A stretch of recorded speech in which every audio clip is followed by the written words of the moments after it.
Hello दोस्तों, नमस्कार। मैं हूं मृगिंदर और आप देख रहे हैं यूट्यूब चैनल आर्डरसन सोलर।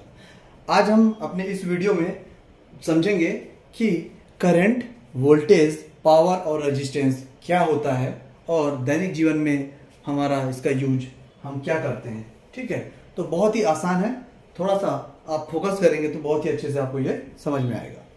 तो देखिए दोस्तों, सबसे पहले शुरू करते हैं करंट क्या होता है। ठीक है, तो इसको समझने के लिए हमें पता है कि चार्ज का फॉर्मूला होता है। चार्ज को डिनोट करते हैं क्यू से। चार्ज क्यू बराबर होता है I into T. I is the current,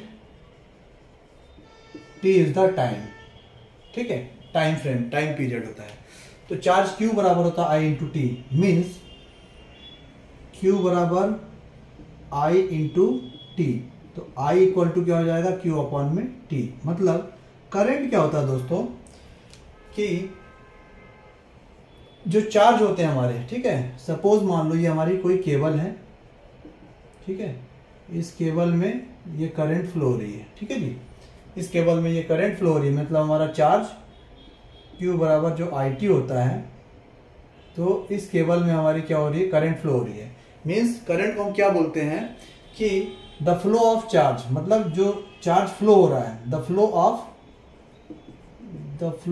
of charge with respect to time, with respect to time per unit area is called current। ठीक है दोस्तों, मतलब करंट क्या होता है कि फ्लो ऑफ चार्ज, मतलब flow of charge with respect to time in per unit area is called current. मतलब जो चार्ज है वो एक पर्टिकुलर पर यूनिट एरिया में जो चार्ज फ्लो होता है विद रिस्पेक्ट टू टाइम, मतलब एक पर्टिकुलर एरिया में टाइम के साथ जो हमारा चार्ज है वो फ्लो होता है, उसको हम कहते हैं करंट। चार्ज हमारा पॉजिटिव भी हो सकता है और निगेटिव भी हो सकता है। ठीक है, तो करंट की जो यूनिट होती है दोस्तों, करंट की जो यूनिट होती है उसको हम डिनोट करते हैं, करंट को डिनोट करते हैं आई से। इसकी जो यूनिट होती है वो होती है एम्पियर। ठीक है, अब हम समझेंगे वोल्टेज क्या होता है। ठीक है, तो वोल्टेज क्या होता है दोस्तों, वोल्टेज एक तरीके की क्या है, फोर्स है, एनर्जी है। ठीक है, वोल्टेज क्या एक तरीके का फोर्स होता है। ठीक है, सपोज ये मेरी केबल है। ठीक है, केबल है और केबल में मैंने क्या किया, एक वोल्टेज अप्लाई किया। केबल में मैंने क्या किया, एक फोर्स दिया, मतलब एक वोल्टेज को अप्लाई किया। मैंने क्या दिया, एक फोर्स दिया।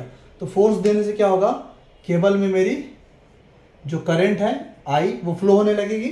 ठीक है, तो इसको हम कहते हैं वोल्टेज। मतलब वोल्टेज क्या एक तरीके का फोर्स होता है जो कि लगाने पे, मतलब पुश करने पे करंट को फ्लो करवाता है। That is called voltage.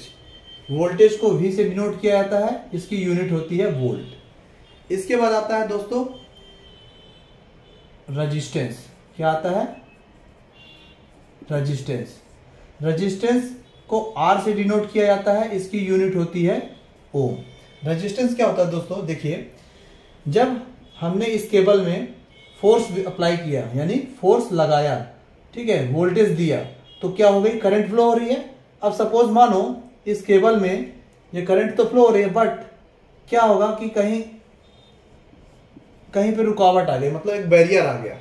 ठीक है, कहीं पे रुकावट आ गई, मतलब करंट फ्लो हो रहा था और करंट फ्लो होने की डायरेक्शन में क्या हो गया, करंट के रास्ते में एक रुकावट पैदा हो गई, एक बैरियर आ गया। उसको हम कहते हैं रेजिस्टेंस, प्रतिरोध। हिंदी में बोलते हैं इसको प्रतिरोध। मतलब रेजिस्टेंस क्या होता है, करंट के फ्लो होने के डायरेक्शन में जो रुकावट पैदा करता है, मीन्स करंट के फ्लो होने के रास्ते में जो रुकावट पैदा करता है, उसको हम बोलते हैं रेजिस्टेंस, प्रतिरोध। ठीक है, तो प्रतिरोध को R से डिनोट करते हैं, इसकी यूनिट होती है ओम। अब आता है पावर। ठीक है दोस्तों, तो पावर को समझने के लिए हम चलते हैं कि पावर होता क्या है। ठीक है, तो पावर को P से डिनोट किया जाता है, इसकी यूनिट होती है वॉट। ठीक है, पावर क्या होता है, सपोज मेरा ये दो पॉइंट है, ए और बी, ठीक है। ये 2 पॉइंट में ये माना कि कोई एक पदार्थ है, ठीक है। इस पदार्थ को मैंने क्या किया, पुश किया। क्या किया, इस पदार्थ को मैंने फोर्स लगाया। फोर्स लगाने के बाद ये पदार्थ मेरा ए प्लेस से बी प्लेस तक आ गया। कहाँ आ गया, ए प्लेस से उठ करके बी प्लेस में आ गया, ठीक है। तो मैंने फोर्स अप्लाई किया और ये फोर्स जो अप्लाई हुआ तो ये पदार्थ ए प्लेस से बी प्लेस में ट्रांसफर हो गया, मीन्स आ गया। तो यहाँ ए प्लेस से बी प्लेस तक इस पदार्थ को आने में जो एनर्जी लगी, क्या लगी, एनर्जी मीन्स ऊर्जा लगी, उसी को बोलते हैं पावर। उसी को क्या बोलते हैं, पावर। पावर को पी से डिनोट किया जाता है, इसकी यूनिट होती है वॉट, ठीक है। पावर का एक फॉर्मूला होता है दोस्तों, वो हम जानेंगे। पावर का जो फॉर्मूला होता है, पावर पी बराबर होता है volt into current. Volt into current means P बराबर होता है वी इंटू आई, ठीक है।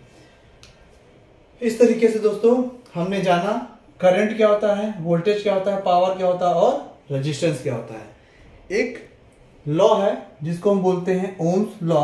ओम्स लॉ क्या है, ओम्स नाम के जो वैज्ञानिक थे, साइंटिस्ट थे, उन्होंने एक अपना इसी पे वोल्टेज करंट पे, वोल्टेज करंट पावर पे अपना एक लॉ दिया था। उसको हम उनके नाम से जानते हैं, ओम्स लॉ के नाम से। इन्होंने बताया कि जो वोल्टेज होती है वो करंट के प्रोपोर्शनल होती है, मतलब voltage is directly proportional to current. Voltage current के समानुपाती होती है। तो V is directly proportional to I होता है। V इक्वल टू होता है IR, जहां V वोल्टेज है, I करंट है, R इज द रेजिस्टेंस है। तो यहां से रेजिस्टेंस की वैल्यू निकालनी है तो वोल्टेज अपॉन में I हो जाएगा। यहां से करंट की वैल्यू निकालनी है तो V अपॉन में R हो जाएगा। तो इस तरीके से हम सर्किट में, किसी भी सर्किट में रेजिस्टेंस को फाइंड कर सकते हैं, करंट को फाइंड कर सकते हैं और वोल्टेज को फाइंड कर सकते हैं। तो दोस्तों आशा करता हूं आपको इस वीडियो में जो चीज़ें मैंने बताई हैं वो अच्छे से समझ में आई होंगी। तो ठीक है दोस्तों, तब तक के लिए नमस्कार, मिलते हैं नेक्स्ट वीडियो में।